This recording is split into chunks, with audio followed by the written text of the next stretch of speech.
Welcome, class, to today's lecture.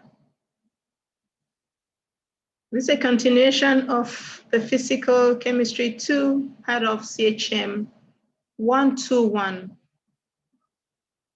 on solutions and solubilities. Yes, on Monday, I told you of what solubility is. The maximum amount of solute that can dissolve in a specific amount of solvents, usually at certain condition. And I gave you some problems that you were able to solve, and you did well. So today we're continuing on solubility. So I'd like you to know that the solubility of different solutes is different. By that, I want to give you an example that will make it clearer for you. 85 grams of potassium nitrate dissolves in 100 grams of water at 55 degrees centigrade. That is for potassium nitrate.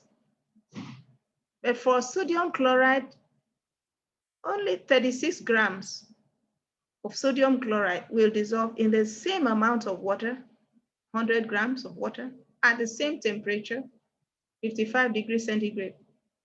And so what does this tell us? That potassium nitrate is more soluble than sodium chloride.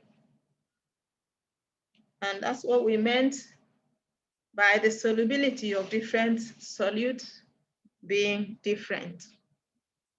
So here we have the solubility curve. The curve here shows on the y-axis the grams of solute per 100 grams of water. And on the x-axis, the temperature, increasing temperature, the y-axis increasing grams of solute. So if you can see here, you can see here that the temperature, as the temperature increases, solubility increases for solids, for salts, solids. But for gases, you can see that as the temperature increases, solubility decreases. Take, for instance, on this chart, sulfur dioxide. You can see the solubility of sulfur dioxide at 0 degrees centigrade. It's about 25 grams, 25 grams per 100 grams. So now, as the temperature increases, look at about 20 degrees centigrade, you have it reducing to 10. Solubility reduces to 10. So that is what it is for gases. As the temperature increases, the solubility decreases. But now look at a salt like sodium nitrate. At 0 temperature, the solubility is it's over 70. But as you increase, the temperature increases, look at about, say, 65 degrees centigrade. Solubility has increased up to more than 130. So that is what we mean by increase in temperature, increasing solubility for solids and liquids, whereas it's the opposite for gases. So we have an example here that I would love you to look at. and be able to answer this. Which compound has a solubility of 61 grams per 100 grams of water at 70 degrees centigrade? So you go to the curve and trace it. So you can see here that 70, which compound has 61, thereabout, this is ammonium chloride. And the other one, which compound has a solubility of 41 grams per 100 grams of water at 50 degrees centigrade? So you go to 50 degrees here and check 41 grams, 50, this is, you get here, it's sodium chloride. So you can trace, can link it. So, and well, let's trace it well. 50 degrees centigrade and 41, it's potassium chloride. Yes, it's potassium chloride. So this is the answer. So you can trace it yourself and confirm the answer. Now we want to look at the factors affecting solubility. There are certain factors here, 3 factors: solid-solvent interaction, temperature effect, and pressure effect. Let's look at them separately. Solid-solvent interaction. Here we have molecular mass and polarity. Under solid-solvent interaction, they both affect solubility. How do they affect solubility? Let's look at the molecular weight. Taking gases, for instance, you see the gases here: nitrogen, carbon monoxide, oxygen, argon, and so on. So we see their solubilities are different. For nitrogen is 0.69. For oxygen, 1.38. So based depending on their molecular weight. So here, increase in the surface area also increases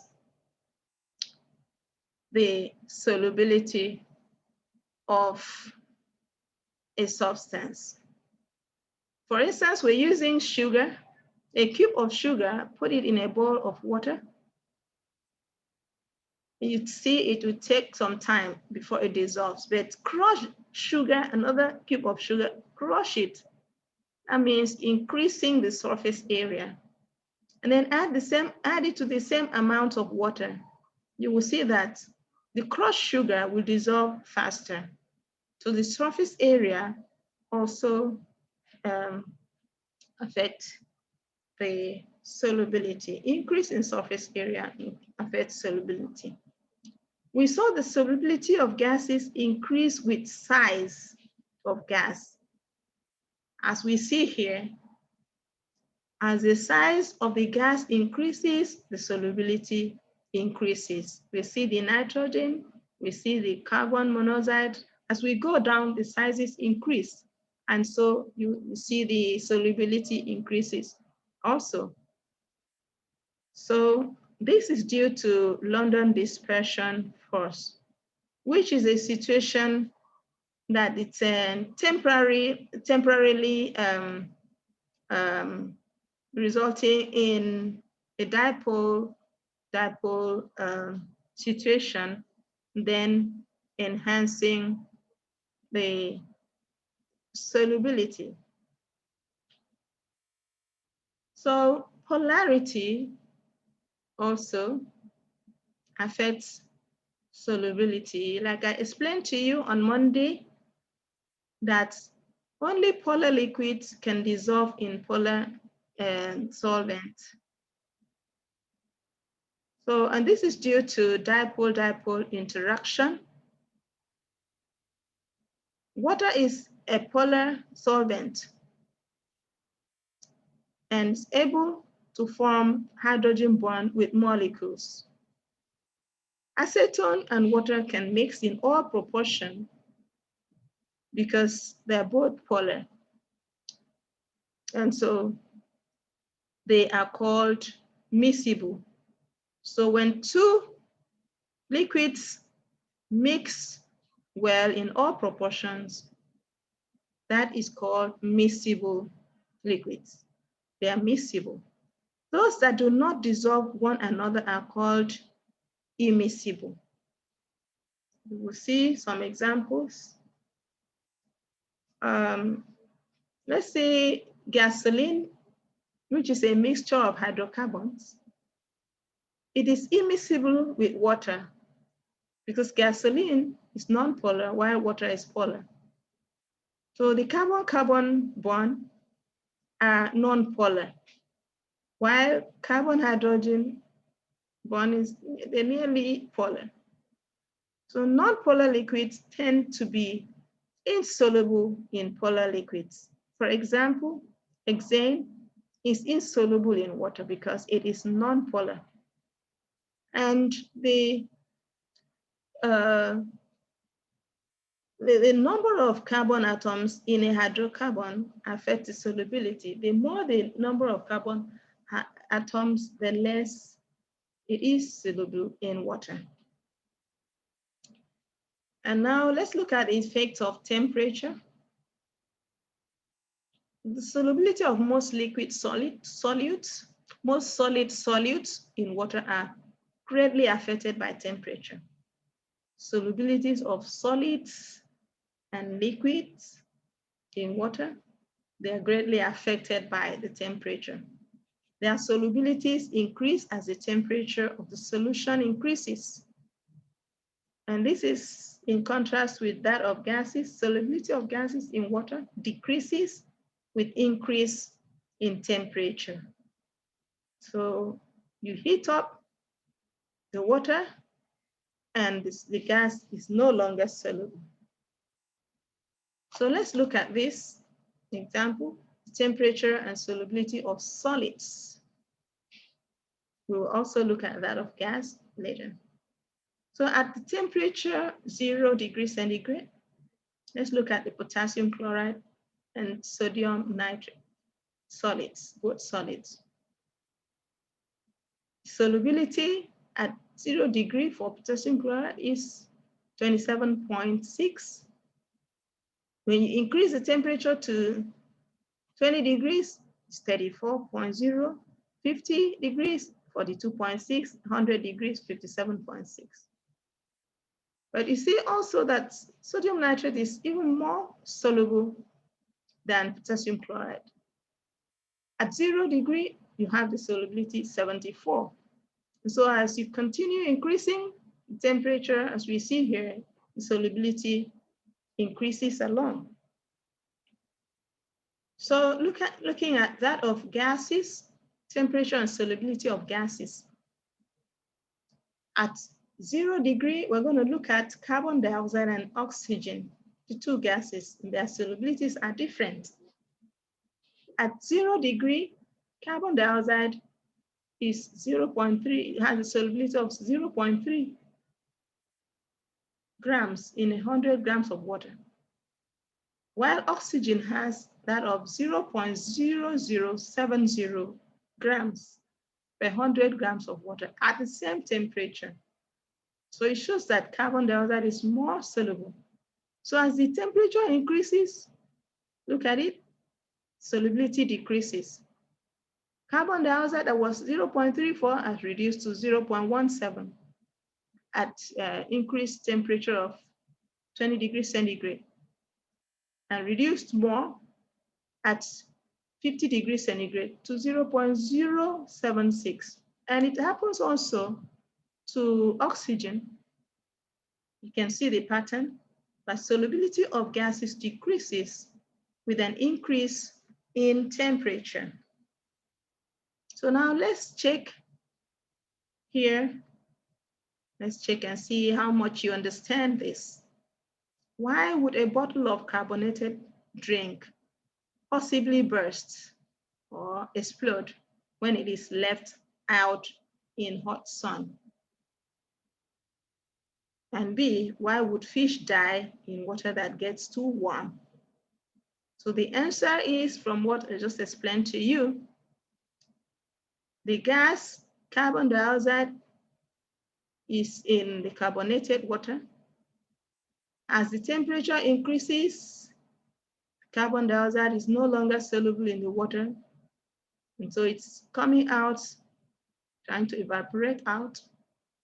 And so you leave it there, it will burst, pushes up the bottle, pushes out the cover, the cup, and it could burst. So the pressure is built from inside. And so why would fish die in water that gets too warm? Because as the water gets warm, oxygen is no longer dissolving in the water. And so less oxygen is available in the water, and so the fish is cut out from oxygen. So these are the answers as given to you earlier. And solubility graph for gases here in water is showing you on the y-axis solubility millimole per liter at 1 atmosphere pressure. And you see the increase in temperature on the x-axis. So you can see carbon dioxide here, that it is much more soluble than the other gases. And nitrogen is even the least soluble. So you see at high temperature, 50 degrees centigrade, you still have carbon dioxide, still much more soluble than the other ones, but still follows the same pattern that as the temperature increases, solubility decreases for the gases. So effects of pressure. Solubilities of solids and liquids are not appreciably affected by pressure. It's only solubility of gases that are affected by pressure. So the solubility of a gas in any solvent is increased as the pressure over the solvent increases. The relationship between pressure and the solubility of a gas is expressed by a simple equation known as Henry's law. Henry's law shows that the pressure, partial pressure, is directly proportional to the concentration. And so when you remove the proportionality sign, you replace it with equality sign that shows that pressure is equal to Henry's constant times the concentration. So you can use that for calculations where necessary. Now, let's compare the effect of pressure and temperature on solubility of solids and liquids and that of gases. For solid and liquids, the solubility is not affected. If you increase the pressure, there is no change. But for gases, the solubility increases. You decrease the pressure for solids and liquids, there is still no change. But if you decrease the pressure for gases, the solubility decreases. When temperature increases, solubility of liquids and solids will increase. On the other hand, when temperature increases, the solubility of the gases decrease. But when temperature decreases, for solids and liquids, the solubility decreases. But when temperature decreases, solubility for gases increases. And now, practical questions here. We have like 6 questions which you have to answer. Why does increasing the temperature of the solvent speed up the dissolving process. This question is, why is it that when the temperature of the solvent is increased, that solubility increases? Why is it so? The answer is here that more solvent molecules collide with the solute. More solvent, kinetic energy plays a part here. So more solvent molecules collide with the solute. And so the solubility increases. Now, question 2. How does the solubility of a solid change when the temperature of the liquid solvent is increased? What happens when the solubility, when the temperature of the solvent is increased? That means when you heat up the solvent, what happens to the solubility of the solid? Does it increase or decrease? Solubility increases when you heat up the solvent. Solubility of the solid increases. Now let's say number 3, you mix your salad and salad cream, something like that. Mix it very well. What example, what kind of mixture is that? I taught you on Monday different types of mixtures. So mixture of salad and salad cream, what example of a mixture is that? You should know that that is a heterogeneous mixture. A heterogeneous mixture. Question 4, what kind of solutions are made when a solution's temperature is increased? To make this question clearer, you have a solution and you've added solute. It's already saturated somehow. Then you have to heat up that solution. You have to heat it up to be able to add more solute. What kind of solution is that? I think I've already given you a hint. And that is a supersaturated solution. Question 5, oxygen is much less soluble in water than carbon dioxide. That is having 0.00412 grams per 100 mils of water.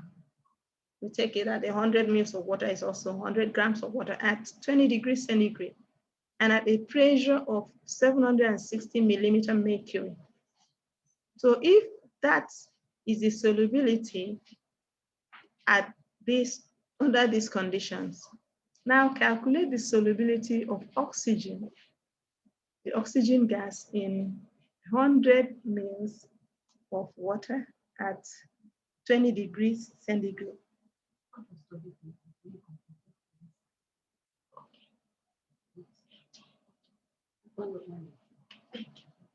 So calculate the solubility of oxygen gas in 100 mils of water at 20 degrees centigrade and the pressure of 1150 millimeter mercury.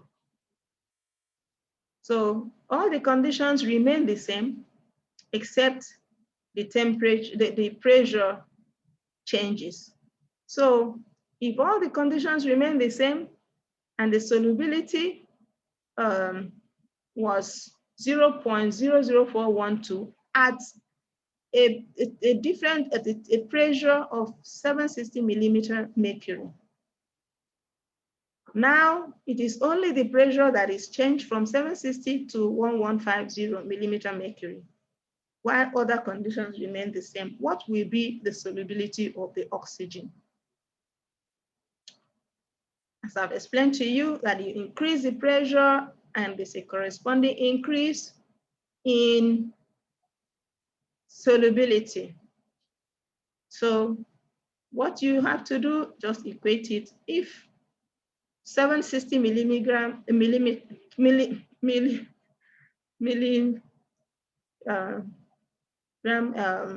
mercury gives you 0.0412 grams. So what will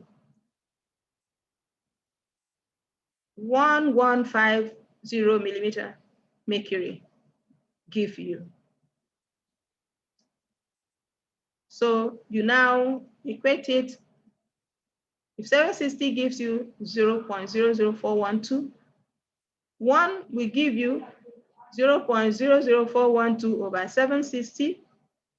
1150 will give you 0.00412 over 760 multiplied by 1150.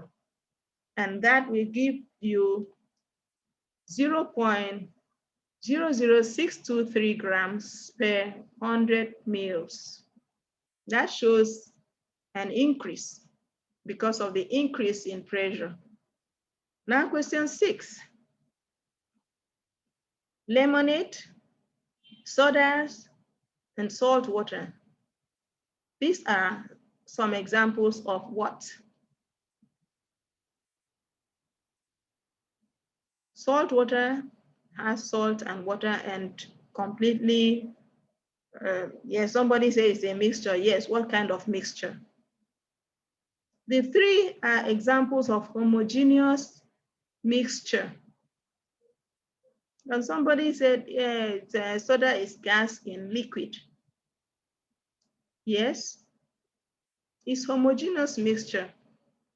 Gas in liquid. We have different types of mixtures. We have gas in liquid.